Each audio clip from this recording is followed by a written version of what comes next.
الذي خلق الموت والحياة ليبلوكم أيكم أحسن عملا أشهد أن لا إله إلا الله وحده لا شريك له وأشهد أن سيدنا محمدا عبده ورسوله لا نبي بعده اللهم صل وسلم وبارك على سيدنا محمد وعلى آله وأصحابه أجمعين فيا أيها الحاضرون اتقوا الله حق تقاته ولا تموتن إلا وأنتم مسلمون فقال الله تعالى في كتابه الكريم أعوذ بالله من الشيطان الرجيم بسم الله الرحمن الرحيم ويرزقه من حيث لا يحتسب ومن يتوكل على الله حسبه إن الله بالغ أمره قد كل شيء قدر وقال النبي صلى الله عليه وسلم إن رزق يطلب عبدا كما يطلب العجل صدق الله وصدق النبي الكريم ونحن ذلك من الشهيدين لا حول ولا قوة إلا بالله العلي العظيم أما بعد Ayuhal Muslim dan Girum jamaah Jumat yang terhormat, dalam ruang iman dan kebijaksanaan, kematian tubuh itu berarti berlangsungnya kehidupan jiwa. Dan untuk menjaga keberlangsungan kehidupan jiwa diperlukan bekal yang cukup, bekal yang memadai. Dan sebaik-baik bekal itu tidak lain adalah takwa kita kepada Allah Subhanahu wa Ta'ala. Oleh karena itu pada kesempatan yang baik ini mari kita sama-sama hujankan perasaan diri kita masing-masing untuk senantiasa meningkatkan takwa kita kepada Allah Subhanahu wa Ta'ala. Dalam pengertian takwa yang sebenar-benarnya takwa, yakni imtisalul amrillah wa ijtinabun nawahi, menjalankan segala apa yang telah diperintah dan menjauhi terhadap apa yang telah dilarangnya. Salat dan salam tercurah limpahkan kepada junjungan kita Nabi besar Muhammad sallallahu alaihi wasallam, karena beliau telah rela membuka sesuatu yang amat berharga yang ada dalam dirinya, sehingga dari sanalah terpancar sinar kehidupan, kebenaran hidup, keyakinan, ilmu pengetahuan dan ajaran kasih sayang yang kesemuanya itu dapat kita pahami dalam Islam yang kita yakini. Sahabat-sahabat yang insya Allah dimuliakan, hidup ini merupakan suatu anugerah sekaligus misteri. Terkadang kita meminta bunga yang indah, ternyata Allah memberikan kaktus yang berduri. Terkadang kita meminta kupu-kupu yang cantik, ternyata Allah memberikan kebaikan. Terkadang kita sudah merencanakan sesuatu itu dengan sebaik mungkin, namun perencanaan itu tidak bisa kita realisasikan. Harapan tidak kunjung menjadi kenyataan, meski segala bentuk ikhtiar telah kita upayakan. Kondisi semacam ini tentu membuat kita lelah, bahkan tidak jarang berujung dengan kekecewaan.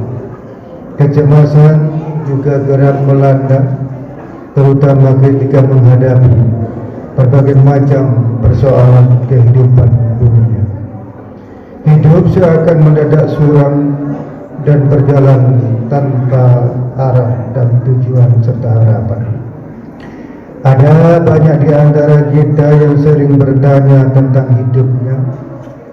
Kenapa hidupnya tidak sesukses orang lain?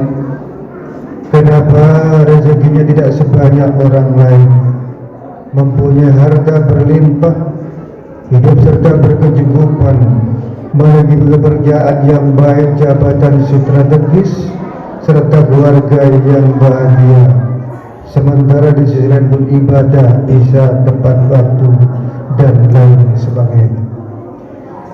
Pertanyaan-pertanyaan seperti itu normal saja muncul, walaupun sesungguhnya berisiko, karena bila persoalan itu dijawab dengan hawa nafsu, maka akan bisa memunculkan asumsi anggapan bahwa Allah itu tidaklah adil kepada dirinya. Lama-lama itu akan membawa kita kepada kekufuran, tidak mensyukuri nikmat serta rahmat yang Allah berikan kepada diri kita. Karena Allah Subhanahu wa Ta'ala telah mengendalikan rezeki hambanya bahkan sejak belum dilahirkan. Oleh karena itu, sepatutnya manusia cukup percaya akan rezekinya serta tidak perlu mengkhawatirkan atas jaminan rezeki dari Allah Subhanahu wa Ta'ala. Kesadaran ini penting untuk kita pahami bahwa banyak yang salah kaprah kalau rezeki yang diberikan oleh Allah Subhanahu wa Ta'ala itu karena doa-doa dan ikhtiarnya semata, yang lupa bahwa semuanya itu tidak terlepas dari ikut campur tangannya Allah Subhanahu wa Ta'ala. Sementara di sisi lain Allah memberikan rezeki kepada hambanya itu karena tidak ada sebab.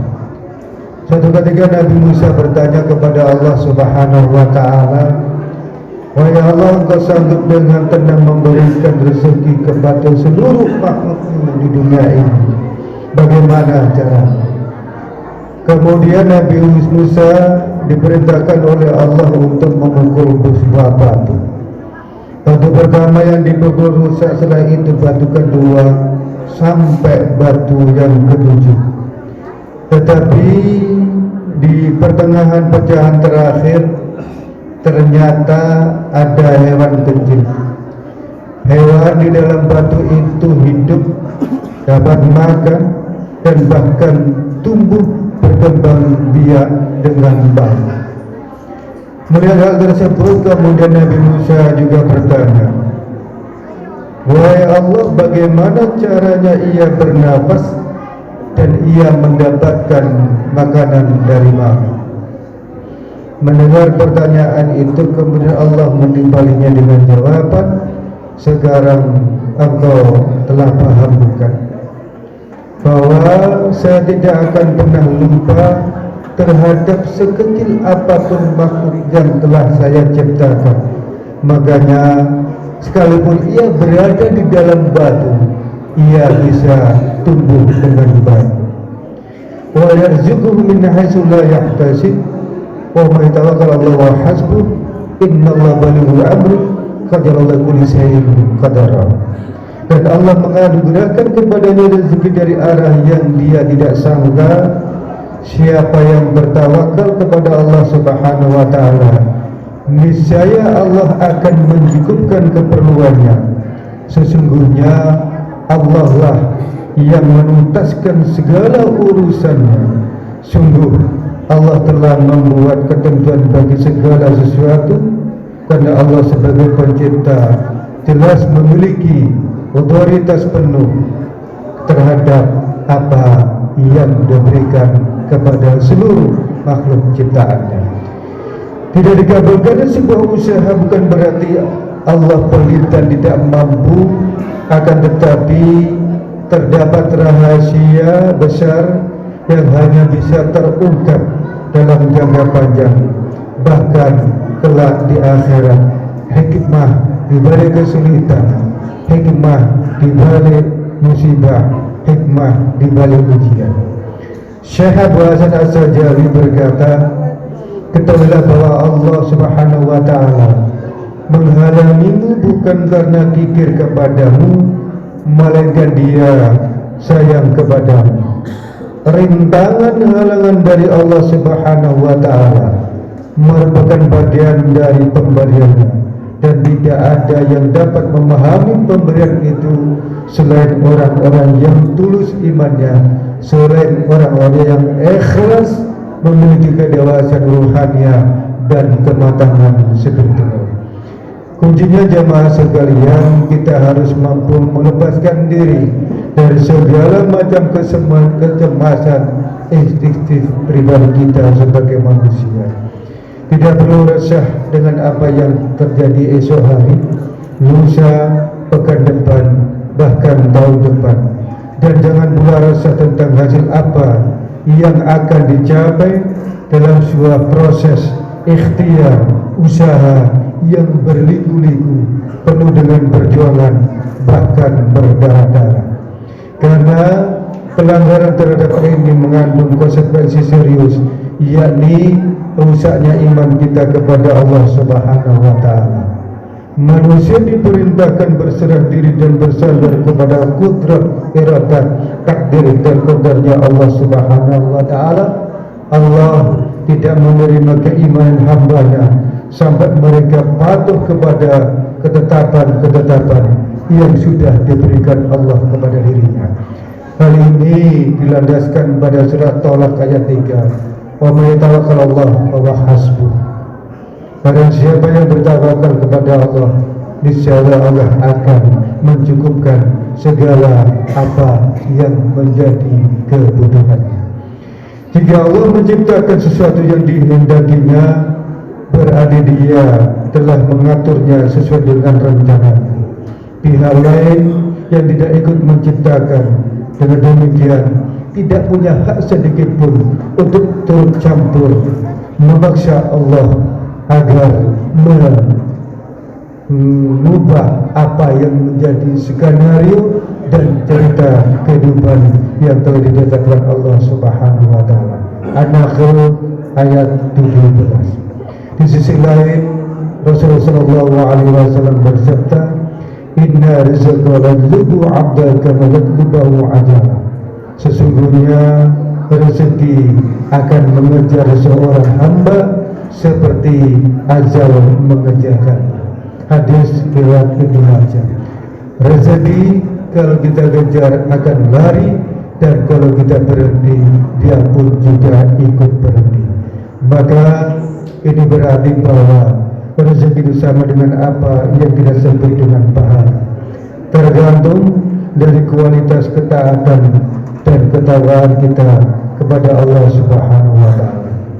Saat ini adalah saat yang terbaik bagi kita untuk melakukan introspeksi bagaimana kualitas dan ketakwaan kita kepada Allah Subhanahu wa Ta'ala, bagaimana posisi kita di hadapan Allah Subhanahu wa Ta'ala. Satu-satunya hal yang mampu menentukan posisi kita di hadapan Allah Subhanahu wa Ta'ala adalah keridhaan kita terhadap apa yang diberikan Allah terhadap diri kita. Keridhaan Allah Subhanahu wa Ta'ala itu sebanding lurus dengan keridhaan hamba dalam menerima segala kudrat iradatnya dan menerima segala kehendak dan keputusan Allah dengan ikhlas semata-mata mencari ridha Allah Subhanahu wa Ta'ala. Demikian semoga dapat dijadikan bahan renungan. Barakallahu li wa lakum fil Qur'anil azim wa nafa'ani bima fihi minal ayati wa dzikril hakim. Aqulu qawli hadza wa astaghfirullaha wa lakum wa aqulu bighfir warham wa anta khairur rahim.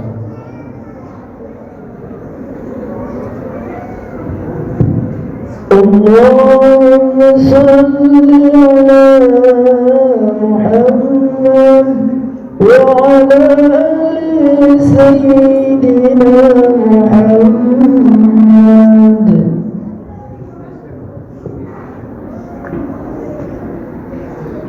Hamdan syakiri hamdan na'imin hamdan katsira kama amara.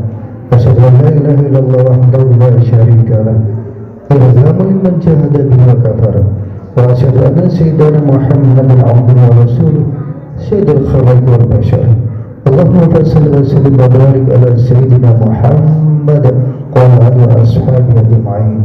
Fa ya ayyuhal ittaqullah haqqa tuqatih wa la tamutunna illa wa antum muslimun. Fa qala azza min qail inna Allaha wa malaikatahu yusalluna 'alan nabiy. Ya ayyuhalladzina amanu sallu 'alaihi wa sallimu taslima. Wa qala aidan wa 'ashra innal insana lafi khusrin illa alladzina amanu wa 'amilus shalihat wa tawassaw bil haqq wa tawassaw bis sabr. Allahumma salli 'ala Muhammad wa 'ala ali Muhammad kama shallaita 'ala Ibrahim wa 'ala ali Ibrahim wa barik 'ala Muhammad wa 'ala ali Muhammad kama barakta 'ala Ibrahim wa 'ala ali Ibrahim في العالمين إنك حميد مجيد والحمد لله رب العالمين.